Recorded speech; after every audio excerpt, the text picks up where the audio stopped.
What's up, everybody? I'm John Middlekauff. You know what I need you to do.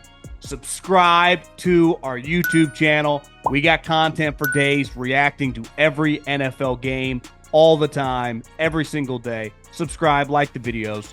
Let's go. What is going on, everybody? How are we doing? It is a couple hours before the United States, America, takes on Canada in a little rematch from last week, which is one of the great sporting events I've ever watched. So very, very. I've just been sitting at my desk. Uh, so many things to do. Getting ready for this wedding. Bills up the wazoo. HOA fees, late fees. I'm like, let's just gamble on American hockey and talk a little football. So that is what I have decided to do. So I started looking around the internet. I'm like, let's talk some football. I want to get excited.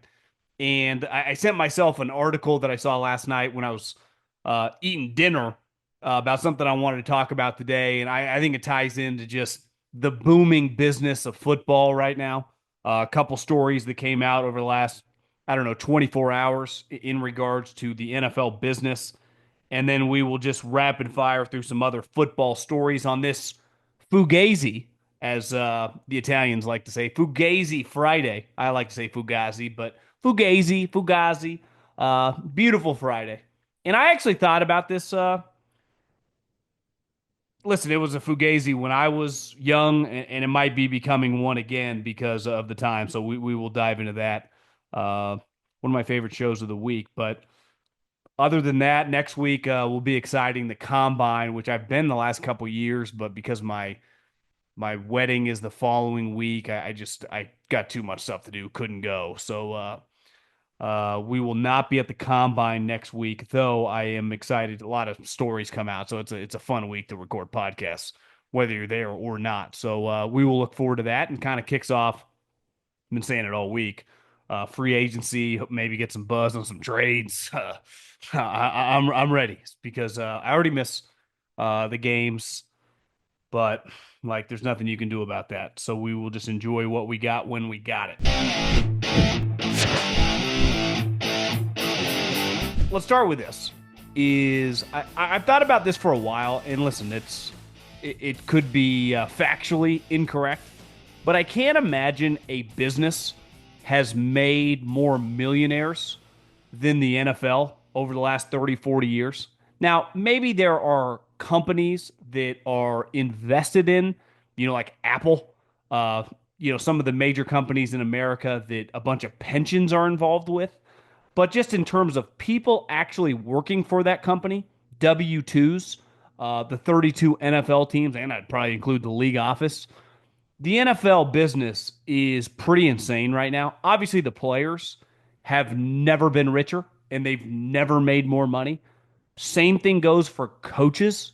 Jerry Jones, when he stole the show at the Brian Schottenheimer press conference, he said that the reason he didn't get into coaching, because remember, a lot of especially younger listeners and viewers don't realize Jerry Jones once upon a time was on the Arkansas team that won the national championship in college. Like Jerry Jones has a national championship ring as a player in college. So he wasn't just some Joe Schmo businessman. Like this guy played college football at a really, really high level. Granted, times were a little different. Offensive lineman might have weighed 240 pounds. But still, at the time, it's all relative. He was on an Arkansas team that won the Natty. And Jerry said that like a lot of my friends went into coaching, but I always aspired to live in bigger houses and drive nicer cars. And essentially, if I would have known what these guys are making now, I might have gone into coaching because I see what we're paying them. And it's not just head coaches making 8, 10, 15, 20 million dollars. I would imagine it changes per team, but 2 to 4 coaches a staff, non-head coach, are making 7 figs. Obviously, general managers make a lot of money, and the amount of people making millions of dollars associated with the NFL, it's pretty nuts. Listen, indirectly, I didn't make very much when I worked in the NFL, but I've made a lot of money, a lot more money, being in this business, just talking about football. And, the biggest sports podcast, the biggest sports podcast right now, pardon my take, is an NFL football show. Pat McAfee, it's a football driven show. like football is the cash cow, and nothing speaks more of that than the news that came out yesterday that that the NFL's salary cap will be somewhere between 275 and 282 million dollars. And that number one just sounds massive, but when you put it into context, 10 years ago, 2015, so not that long ago, NFL was doing well then. The salary cap was $140 million. Hell, 3 years ago, the salary cap was barely over $200 million. It has risen over $70 million in the last 3 years.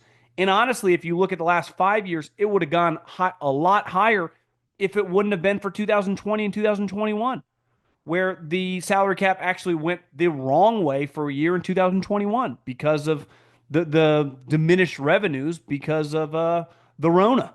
So football right now, like these players, it is not just the super high end guys, the Justin Jeffersons, the Micah Parsons, the Miles Garretts. Obviously, relatively speaking, Reggie White, Troy Aikman, Steve Young, Brett Favre, Peyton Manning, whoever at the time was always making a lot of money, right? But it's the mid tier guy. I remember last year when good starting guards were getting $18 million, it's like, holy shit. The NBA, the average salary is $12 million. And clearly there are a lot of guys making 30, 40, $50 million. There's only 12 guys on a team. Right? There are only 7, 8 guys that actually play. So, given the size of the roster, 53 guys, I mean, the veteran minimum when you're like a seventh round pick, even Brock Purdy, who was the last pick in the draft, by his like third year, he was making $1 million. And everyone's like laughing, he makes nothing. And relative to his position, he does not. But relative to being the last pick in the draft, even if you hadn't become a starting quarterback, if you had just made the team, you'd be making $1 million. So it is a great time to be involved in football. And the good thing, and this is why the other story I saw is that Jed York, and he's not alone, but we'll just use him as an example. The NFL passed the rule recently that you could sell pieces of your team to private investors, right? Private equity, venture capitalism, right? You could get, hey, you don't actually get anything. You don't get to decide when I hire or fire a coach. You have no say in free agency or the NFL draft, but you get to say, like, you're part owner. Brady's somewhat unique is that Mark Davis actively wants him to be involved, but most of these guys that are just money dudes cutting checks have no juice. I mean, none. When I was at the Super Bowl, I was with some buddies from the Eagles. Like, I remember we had minority owners, and they're still involved, and the same guys are still around, and it has been very lucrative for them to be involved with the Philadelphia Eagles for the last 20, 25 years as minority owners for Jeffrey Lurie. But they have absolutely no say. They get a little seat in the draft room. They show up to some games. But in terms of like Nick Sirianni status, no one cares what they think. And that goes for all these teams. And Jed York, think about this, Eddie DeBartolo, who got the money from his father, had some mob ties in Youngstown, Ohio, bought the 49ers in 1977 for $13 million, which I wasn't alive in 1977. I would imagine $13 million was a lot of money. And obviously the power of TV, the revenue, like it wasn't, it's so easy to look back and go, no brainer. At the time, I can't imagine the NFL was some foolproof business that was like recession proof and like viewed as a great investment. But $13 million, and that's what he paid for it. And on the current valuation, it has a potential to be almost $9 billion. So Jed York, who is thinking about selling 10% of the team, is in play to get between, we'll see where the valuation falls, but between $800 and $900 million of a cash infusion to his business. And he can obviously do whatever he wants with that money. And I think Jeffrey Lurie's going to do the same. John Mara is going to do the same. The advantage of being able to do that is, and we had Jake Rosenberg on the podcast, who was Howie Roseman's like right-hand man and salary cap negotiator for a long, long time, is you can get around salary cap situations when you're willing to sign enormous signing bonuses. And what do you need to sign, a signing bonus? Cash. So some teams, and Jerry Jones and even Robert Kraft have taken a lot of shit of like, they actually don't spend as much cash as the wealth of their franchise, where Jeffrey Lurie's running circles around them. He puts a lot of cash into his contracts, and that's how they're able to sign all these good players because you can manipulate it. And I would imagine Jed York is going to do the same. Now, it doesn't mean you can't buy $100 million yacht or whatever, but where you can really take advantage of the value of your franchise is reinvest it into the business and sign players to contracts because of signing bonuses that gets them on your team, even though you might not have quote unquote the salary cap space. But think about where we're at in the business of the NFL. That you can sell a percentage, 5, 10%, and get an infusion of 500, 600, $800 million and give up absolutely nothing. I've never been the biggest Shark Tank watcher, but it's just on so often. I just found myself over the years watching some episodes. And as I got older, I appreciated partnerships and business and who owns the revenue a lot more from 35 to 40 than I did when I was 28. So, I could relate a little bit more, at least to the conversations. And usually, when it's like, hey, my business is worth $1 million, if you want 20%, it's going to cost you 200 grand. And then they would negotiate back. And usually it's like, yeah, I'll give you $250,000, but I want, say I want board seats and I want a lot of juice. You get none of that with this NFL investment. You basically just get to say, I own a piece of Team X. It's why the league made such a big deal of the Raiders and Tom Brady when they felt like Mark Davis was giving Tom Brady a deal just because he wanted him as part of his operation. It's like, Mark, you can't sell him a lower percentage of the actual valuation and give him a higher percentage of the buy. And the league pushed back on it and they had to like redo the deal. And I think part of it is Tom Brady. I don't know how much actual tangible cash he gave through, but he clearly came in with other investors that have a lot more money than him because the price of admission to get 5 or 10%, you're talking $500 million minimum, a lot of these franchises, even the shitty ones, right? The 49ers are obviously one of the more valuable franchises in the NFL given the market size, given the fan base, given just the financial backing that they have in the region with Silicon Valley, literally right in there. I mean, that's where they are. I don't love the location of the stadium, but that's because I'm, born and raised way farther up north, right? There's a big difference, even if it's only 45, 50 miles from where I lived for a decade. I fucking hated driving down there, but that is where most of the money is. And Jed York was no dummy when he moved it down. And I think it's led to a franchise being worth $8, $9 billion. But a lot of these franchises are. Giants, probably similar, 7, 8. The Cowboys, obviously, worth 9, 10. Hell, the Raiders, who haven't won a playoff game in multiple decades, given Vegas, given the stadium, given the no state income tax. If Mark Davis put the Vegas Raiders up for sale, I think at minimum he would get $8 billion. So then listen, can this maintain forever?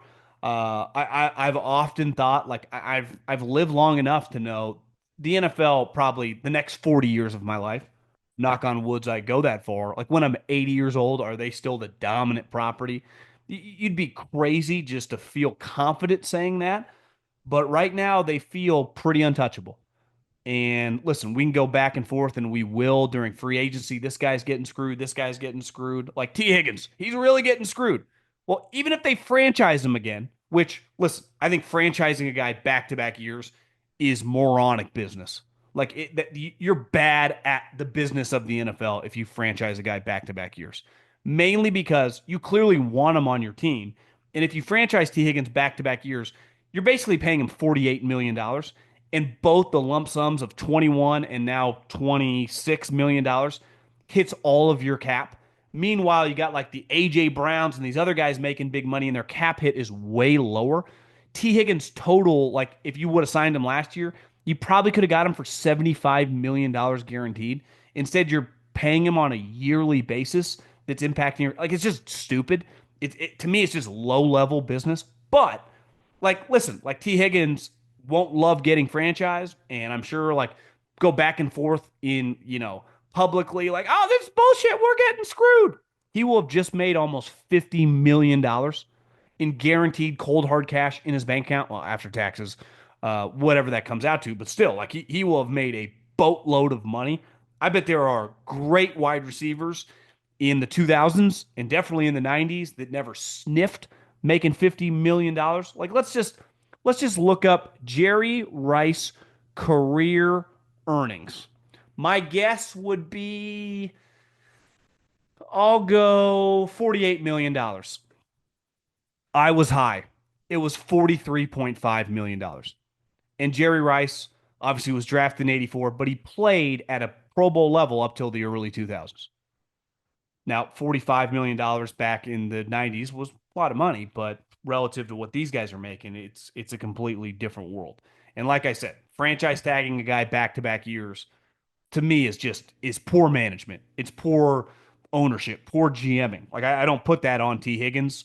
And I don't know even if they had an offer, you never quite know what to believe. But if you're willing to franchise him a second time, and I would say this for any player, wide receiver, tackle, quarterback, you name it, you might as well have just signed him to the long-term deal because you pay a little bit more total in the guarantee, but you're able to manipulate the cap and have a better football team. And look back in the day with Dan Snyder and the Redskins with Kirk Cousins. Like that was stupid to franchise him twice. You should have just extended him. And clearly that would have been the right move at the time. Who's scoring big in the NBA this season? You are. With the all new ways to get in on the action at DraftKings Sportsbook, an official sports betting partner of the NBA. From dunks to assists to rebounds, get behind your favorite player and the prop bets you can make on DraftKings, the home of NBA player props. Ready to place your first bet? Try betting on something simple, like picking how many points your favorite player will have. Go to DraftKings Sportsbook and make your first pick. First time? Here's something special just for you. New DraftKings customers bet $5 to get $150 in bonus bets instantly. Take it to the rack with DraftKings Sportsbook. Every point counts. Download the DraftKings Sportsbook app and use the code JOHN, that's code JOHN, for new customers to get $150 in bonus bets when you bet just $5. Only on DraftKings. The crown is yours. A couple other stories. Story out of Minnesota I saw, a beat writer. And I think this is pretty clear that this is going to happen. They're going to and it shows you, like, it's my favorite part about sports, but specifically, like, in basketball, it doesn't matter. Like, I've seen guys play bad and still get max contracts. It's like, wait, you're paying him how much? You're paying Bradley Beal, like Zion Williamson, he's been injured constantly and can't stop eating, and you're going to give him $200 million? Is this good business? And the answer is always typically no, but they still do it. In football, like, you got to produce, and even then, we argue about business. But the moment you show signs of like, something off here, something a little weird, and Sam Darnold, no disputing the Lions game, he was atrocious. I do think the playoff game, him and the coach could have been better. I think the coach called a poor game, but regardless, Sam did not play like he had played most of the season, and now all signs like we're going to let you hit free agency and see what you can get. And I would imagine that some team, even if it's just a couple years, would give him, I don't know, 2 years, $65, $70 million. And by then, Minnesota probably just lets him walk. And that's why they signed Daniel Jones. But shows you how fast that changes. Because I remember doing the podcast with Colin 10 minutes after he made that unreal throw to beat Seattle at Seattle on that Sunday afternoon game. You're like, Sam Darnold is going to win the fucking MVP? And everyone was watching those last two games. Two primetime games. Remember, they played Sunday night against the Lions. And he was atrocious. And then the playoff game, now granted, the Rams defense was bringing it, but listen, I think the Vikings need to figure out their offensive line. But listen, even if I understand, like, regardless, Minnesota can do whatever. Like, I think it's pretty easy to justify. Listen, we drafted this guy high going at it. You're going to depend on a player who was on a dominant college football team. So his 2 years starting, I bet when it's all said and done, you will have 20 plus guys that he played with over those 2 years as the full-time starter that will be starting in the NFL.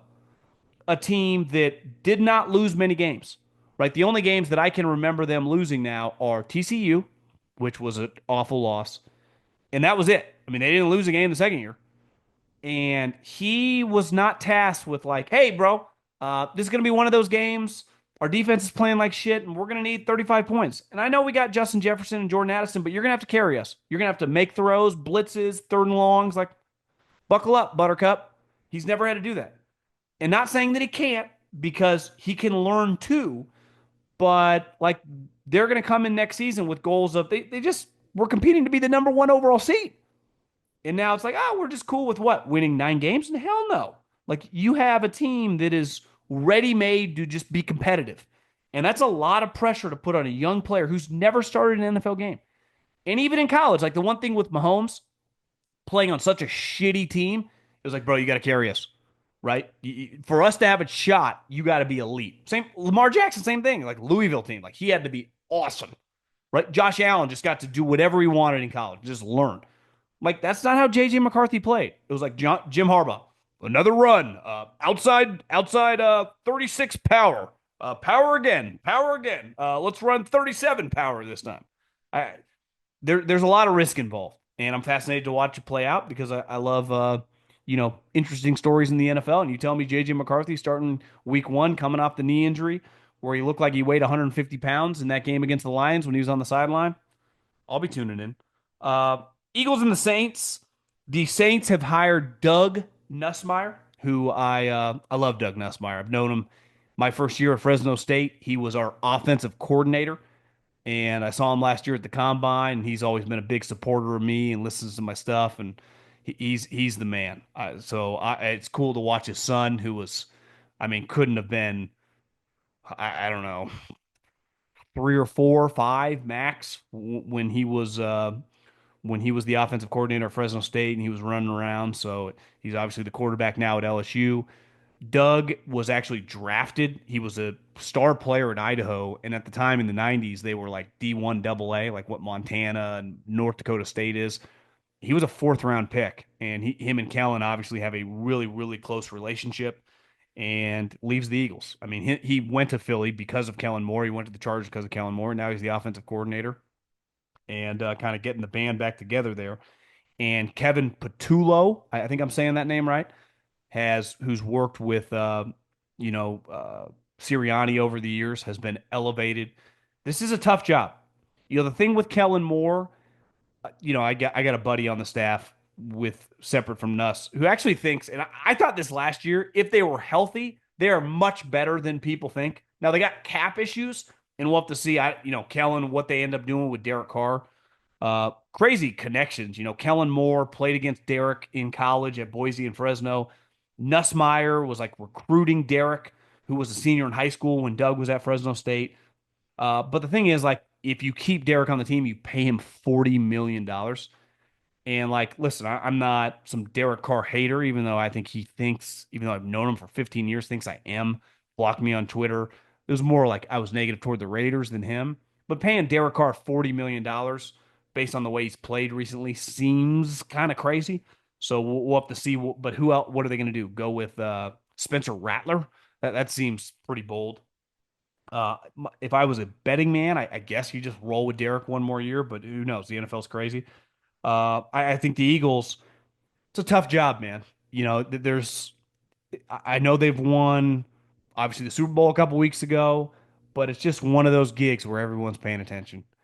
And it's just a polarizing spot. And it's an intense spot, not just because of the owner or the GM, but because of the firepower you have, because of Jalen. Like, he's just a polarizing player. You got, star wide receiver, star tight end, Saquon Barkley. It's just not an easy spot to be, especially when your head coach is an offensive guy, but he does not call the plays. I just it can be good and bad, right? We saw in 3 years, two guys became head coaches and the other got fired and no one knows where he's at. I would imagine Brian Johnson's coaching somewhere, but it just shows you how fast, like, two guys head coaches, one guy fired, and like no one's making him the offensive coordinator. Shows you how like this job goes. There's no middle ground. It's like, oh, he's doing pretty good. He's like just solid. He's the type of guy we'd want. It's like, no, this guy fucking blows. And he might not even be that bad, but everyone thinks that. Or you're just gonna become a head coach. So I don't obviously blame him for taking it. It wasn't even a choice. Like, you want the head coach, you want the offensive coordinator job? Hell yeah. Um, Last story on football, there was a meeting. They had like a conference kind of get together convention of all the heavy hitters in college football. I think this last couple days in New Orleans, and clearly trying to figure out like how do we do better with the college football playoff and the NIL contract situation. Like, let's face it, two things can be true. No one cares if these kids get paid. Like, no one that matters. Like, just pay the kids, whatever. But NIL, this, and I've seen Dion say this, like, NIL's bullshit. We need to stop calling it NIL. He's like, I see like three total kids on commercials, right? This is just a salary. Like, I'm just giving you 400 grand to be a wide receiver. You're not on commercials. I'm not using your name, image, and likeness. I'm just paying you to play. But like, for example, you, me, most people in a lot of industries, I guess some of you listening aren't on quote unquote contracts. You might be an at will employee, so you technically get fired whenever. But for example, like, I signed a contract and we have parameters to the deal. And for whatever reason, all the industries I've worked in post college have been like that, right? A 1 year deal, a 2 year deal, 3 year deal, 5 year, whatever. And you can't just leave after you. I couldn't just go to the competition. Right? I couldn't just, hey, they're offering me 5x. Maybe I could, but I have to go to court if they wanted to fight it. And that's clearly not the way that's happening in college football. Like, I can just be like, yeah, I'll take your 600 grand. And then, I mean, I've heard of stories from people around college football that a guy will take the NIL, early enroll, and, so for the spring, this would be a high school kid, and then be in the transfer portal at the end of spring ball. Like, this, we got to fix somewhat. Like, you don't need to just stay forever. And if your coach ever leaves to a better job or gets fired, no problem with you being allowed to leave. But if I give you $800,000, I can't sign you to a multi-year contract. The way it works in the NFL. So clearly they got a lot of work to do. In spring ball, which is important, in college football because you wear pads, and especially for your younger players that have not played that might become starters, like, or even guys that are just backups that are going to be starters in the fall. Arch Manning. This is an enormous spring. But Texas and USC, and I'm probably missing a bunch of other programs, are not having a spring game. Not because they don't want to have a practice or a simulated scrimmage, because they don't want it to be on television for you to watch and scout their players. Not because we're going to play you in the fall and I want to know the strengths and weaknesses of the new right guard, or what's the outside linebacker, what's he look like coming off the edge. No, because I will poach that guy and try to get him to go in the transfer portal before the summer starts. So when that starts happening, it's like we got fucking problems. And college football, for as awesome and the explosion and its importance, and obviously it's the second biggest sport in America, it's just in a weird spot. And it just doesn't feel healthy, even though financially it would say otherwise. Okay, let's end with my Fugazi Friday. I was thinking about this because Maricopa County's calling me. Who knows? Maybe I owe him some money. That when I was a kid, and I've talked about this for a long time, like, it was right in between the time of the internet. Computers were kind of hitting the scene, but the internet wasn't really strong. And then the internet really took off kind of right my senior year in college, or senior year in high school. And then when I went to college. But even when I was in college, like, online classes and stuff like that didn't really exist like they would 10 years later, and definitely now. But I remember, like, in high school writing papers and stuff that were like in cursive, right? Instead of, like, I'm not a great typer. Luckily, my business, like, I don't have to type a lot. And most of my notes that I do for this business, I use on hand or just like a note app on my phone. But looking back, if you could have been forward thinking, everyone in my high school classes, like, in the majority of high school classes, should have been very singular focused toward technology. But it was honestly kind of the opposite. And I was listening to a podcast the other day, the All In podcast, And they're like, can you imagine how outdated? And listen, some of you that have like junior high kids and definitely high school kids, the just regular curriculum is in school for what these kids are going to do. And normal people have been saying forever, like, shouldn't we teach like financial literacy in starting in like junior high and high school? Like, why should we wait till college? And then the answer is always, well, they kind of want little worker bees. They actually don't want you to know that. And I think there's some truth to that. But like with the explosion of artificial intelligence, which like most people in one way or another use all the time, do we need to know what we used to need to know when I can just type in a question and immediately get the answer? And listen, there are some professions like becoming an architect, building a bridge, where levels of math are geometry, calculus, calculus 1, calculus 2 are going to be very important, right? No different than being a doctor. There is a level of focus school that you are going to need to go on to, repair my meniscus. Or if I, break a clavicle or have a heart attack, you'd be able to work on me. But most of us are not going to do that. I remember my senior year in high school, there was a class called AP Art History. The class was a fucking joke. Every single person got an A. But in AP classes, you would get like an extra point. So it'd be worth like, instead of a four, it'd be worth a five. So it would, boost your GPA. So my GPA, when I was applying to college, instead of being like a 3.4 with the extra AP class, I remember boosted up to like a 3.8. I was really probably more like a 2.5 student. And I just look back like, why? One, this class was stupid. I don't need to know any of this stuff. And if I did, I could just look it up. So one thing we are going to have to figure out is, and listen, I probably have kids here pretty soon, or at least attempt to. We'll see if little swimmers can swim. But we got to rethink all this. And technology, and the thing they were saying on the All In podcast is like, and listen, these really smart people, way smarter than me, and clearly are in different worlds and use this AI way more than me. Like it is going to wipe out and make a lot of the stuff you learn in school pretty irrelevant. And I think we got to embrace it and embrace it pretty fast. So I've often thought, and listen, education for me, you're talking with a guy with multiple degrees, pretty irrelevant to my life. And beside like going to college and socializing with people I do not know and trying to date girls that I have no background with and didn't grow up around, I learned little to nothing that I apply to in my adult life. So and that's college, let alone high school, where I learned nothing. Besides, again, I'm not anti like learning to read, right? There are a lot of studies coming out that almost like half of eighth graders can't read at a basic level. Like, obviously, that's a problem, right? I mean, there are some basic fundamentals that you need to learn in your youth, and we need to teach kids. But there's a lot of complete waste. And I was on this early because I remember sitting in class like 14, 16, like, this is so stupid. But I couldn't get bad grades because my dad probably would have kicked my ass. So I like had to attempt to try in high school or hustle and find a way to get with good groups and group projects.